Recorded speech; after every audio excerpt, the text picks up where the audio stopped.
महाभारत का युद्ध, जहां हर योद्धा अपनी वीरता का परिचय दे रहा था।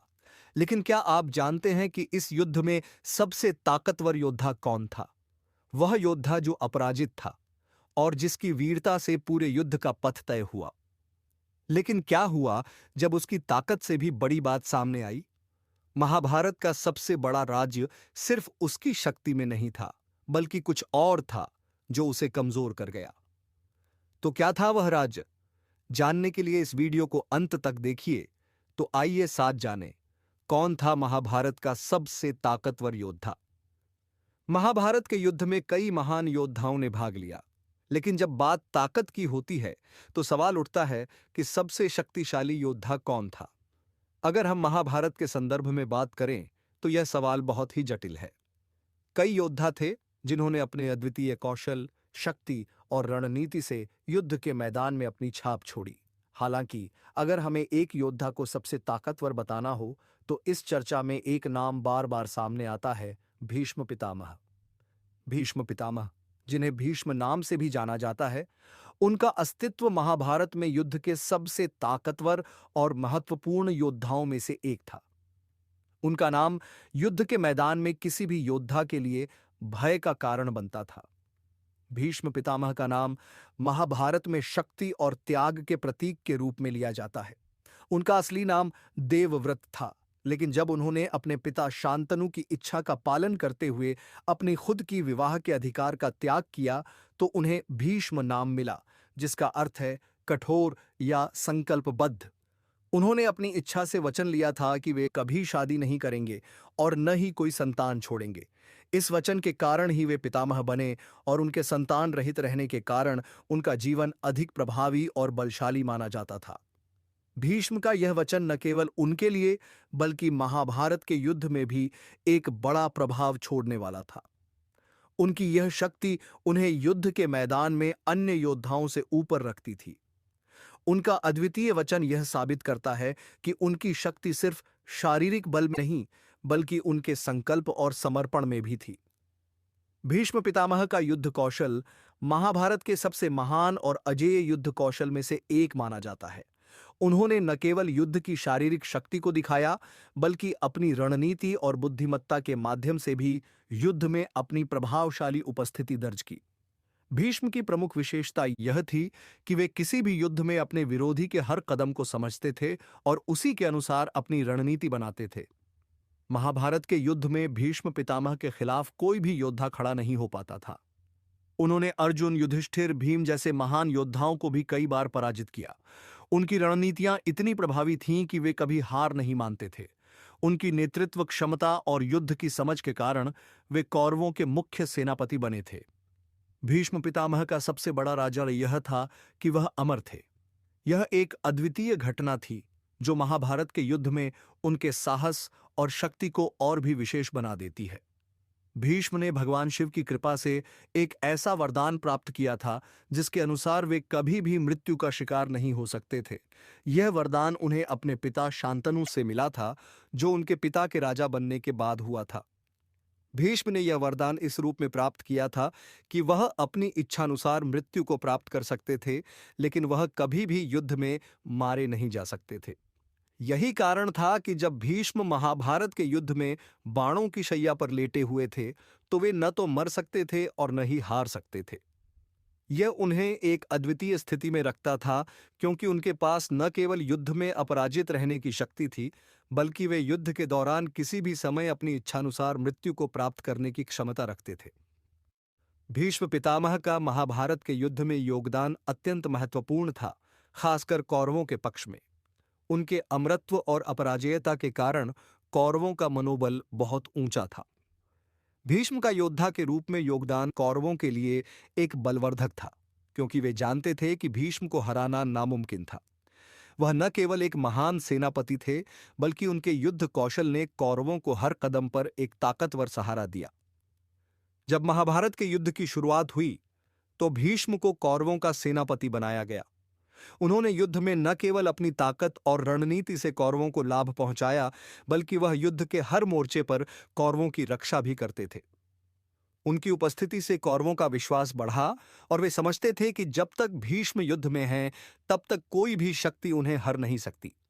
लेकिन इसके बावजूद भीष्म की निष्ठा और युद्ध नीति में कुछ सीमाएं थीं, जो अंत में कौरवों के लिए हानिकारक साबित हुईं।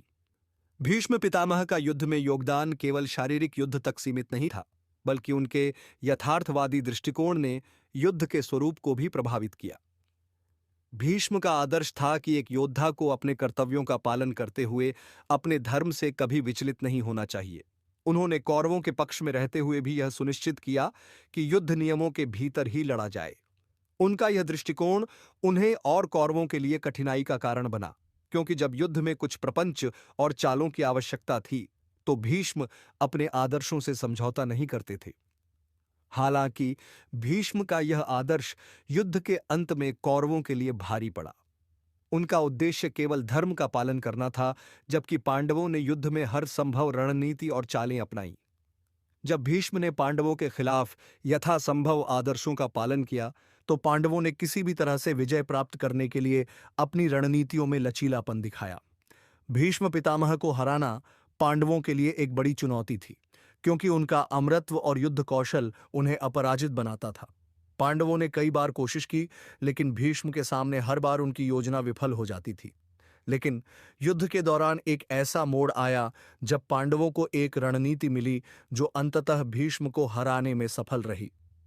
पांडवों ने श्री कृष्ण की सलाह ली और उन्होंने भीष्म के कमजोर बिंदु को पहचाना। भीष्म के लिए एक बड़ी समस्या यह थी कि वह अपनी निष्ठा और वचन के कारण किसी भी महिला, वृद्ध या ब्राह्मण के खिलाफ हथियार नहीं उठा सकते थे। श्री कृष्ण ने इस तथ्य का उपयोग किया और पांडवों को बताया कि अगर कोई महिला या वृद्ध भीष्म से युद्ध में चुनौती दे, तो वह उनका सामना नहीं कर सकते। इसके बाद काशी के राजा शिखंडी को पांडवों ने अपनी योजना का हिस्सा बनाया। शिखंडी, जो एक पुरुष होते हुए भी एक महिला के रूप में जन्मे थे, को भीष्म ने कभी हमला नहीं किया। पांडवों ने शिखंडी को आगे कर दिया और उसकी मदद से भीष्म को पराजित कर दिया।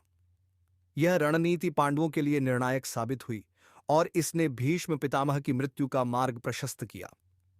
भीष्म पितामह की मृत्यु महाभारत के युद्ध का एक निर्णायक क्षण था। शिखंडी की सहायता से पांडवों ने आखिरकार भीष्म को हराया और वह बाणों की शैया पर लेट गए।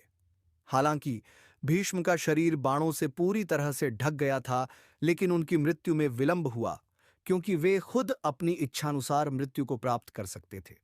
अमरत्व और अपराजेयता की वजह से वे शांति से मरने का निर्णय लेते हैं, लेकिन उन्होंने युद्ध के बाद पांडवों और कौरवों के बीच शांति स्थापित करने का प्रयास किया।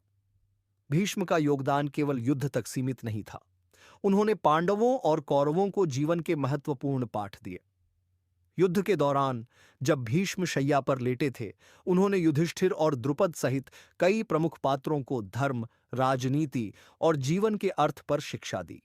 उनकी गीता के समान उपदेशों ने महाभारत के युद्ध के बाद भी मानवता को मार्गदर्शन दिया। भीष्म का योगदान इस मायने में अतुलनीय था कि उन्होंने अपनी पूरी जिंदगी कर्तव्य और निष्ठा में समर्पित की थी, चाहे वह युद्ध का मैदान हो या फिर धर्म और नीति के प्रति उनका रुख। उनकी मृत्यु के बाद वे महाभारत के युद्ध और उस समय की राजनीति में जो शिक्षा छोड़ गए, वह आज भी हमारे लिए प्रेरणा का स्रोत बनी हुई है। भीष्म पितामह का प्रभाव महाभारत के युद्ध के बाद भी भारतीय समाज और संस्कृति पर गहरा पड़ा। उनकी मृत्यु के बाद उनके आदर्शों और शिक्षा को पीढ़ी दर पीढ़ी सम्मानित किया गया। भीष्म ने जीवन के जो महत्वपूर्ण पाठ दिए थे, वे न केवल कौरवों और पांडवों के लिए, बल्कि पूरे समाज के लिए मार्गदर्शक बन गए। उनके जीवन की नैतिकता, कर्तव्य और त्याग की कहानियां आज भी हमें प्रेरित करती हैं। भीष्म की निष्ठा, वीरता और धर्म के प्रति उनका समर्पण भारतीय समाज में एक आदर्श के रूप में प्रस्तुत किया गया। वे हमेशा यह कहते थे कि धर्म और सत्य के रास्ते पर चलना ही असली वीरता है। उनके द्वारा दिखाए गए जीवन मूल्य जैसे निष्ठा, त्याग और साहस भारतीय संस्कृति का एक अभिन्न हिस्सा बन गए। उनके योगदान का महत्व न केवल महाभारत तक सीमित था, बल्कि उनका जीवन भारतीय महाकाव्य और साहित्य में हमेशा प्रेरणा का स्रोत बना रहेगा। उनके आदर्शों ने न केवल युद्ध के मैदान में, बल्कि जीवन के हर क्षेत्र में सही मार्ग को अपनाने की प्रेरणा दी। इस प्रकार भीष्म पितामह का जीवन और उनके आदर्श आज भी हमारे समाज के लिए एक अमूल्य धरोहर हैं। उनका नाम हमेशा एक महान योद्धा, धर्मात्मा और कर्तव्यनिष्ठ व्यक्ति के रूप में लिया जाएगा। दोस्तों, अगर आपको यह वीडियो पसंद आया और आपने महाभारत के सबसे ताकतवर योद्धा के बारे में कुछ नया जाना, तो कृपया इसे अपने दोस्तों के साथ शेयर करें। और अगर आपने अभी तक हमारे चैनल को सब्सक्राइब नहीं किया है, तो तुरंत सब्सक्राइब कर लें ताकि आप हमारे आने वाले और भी रोचक वीडियोस देख सकें।